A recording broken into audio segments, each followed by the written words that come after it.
Dealing with verbal abuse can be emotionally challenging and distressing. Whether it's coming from a partner, family member, friend, or colleague, it's essential to address the situation and take steps to protect yourself. Here are some strategies for dealing with verbal abuse. Recognize the abuse. The first step in dealing with verbal abuse is recognizing it for what it is. Verbal abuse can take many forms, including insults, yelling, belittling, or threatening language. Acknowledge that you are being verbally abused and understand that it is not acceptable behavior. Set boundaries. Clearly communicate to the abuser that their behavior is unacceptable and set firm boundaries. Let them know that you will not tolerate verbal abuse and that there will be consequences if it continues. Be assertive and stand firm in enforcing your boundaries. Stay calm. In the face of verbal abuse, it's essential to remain calm and composed. Avoid escalating the situation by responding with anger or aggression. Take deep breaths, count to 10, or remove yourself from the situation if necessary to regain your composure. Don't engage. Refrain from engaging with the abuser or responding to their provocations. Verbal abusers often thrive on eliciting a reaction from their victims, so depriving them of this response can diminish their power and control. Seek support.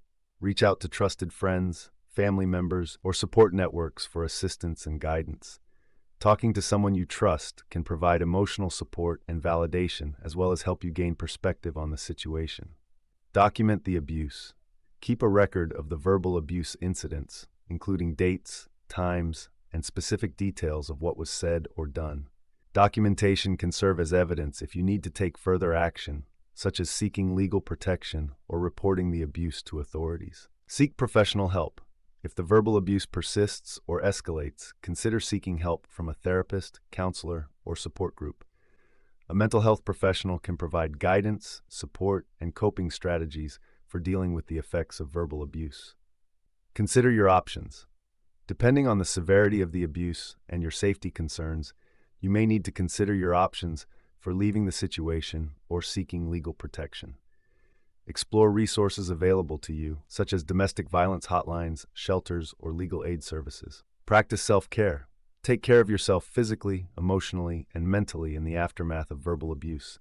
Engage in activities that bring you joy and relaxation, prioritize your well-being, and practice self-compassion and self-care. Know when to leave. Ultimately, if the verbal abuse continues despite your efforts to address it, know when it's time to leave the situation for your own safety and well-being. Your safety and happiness are paramount, and no one deserves to endure verbal abuse. Dealing with verbal abuse can be challenging, but you are not alone. Reach out for support, know your rights, and take steps to protect yourself from further harm. Remember that you deserve to be treated with respect and dignity in all your relationships.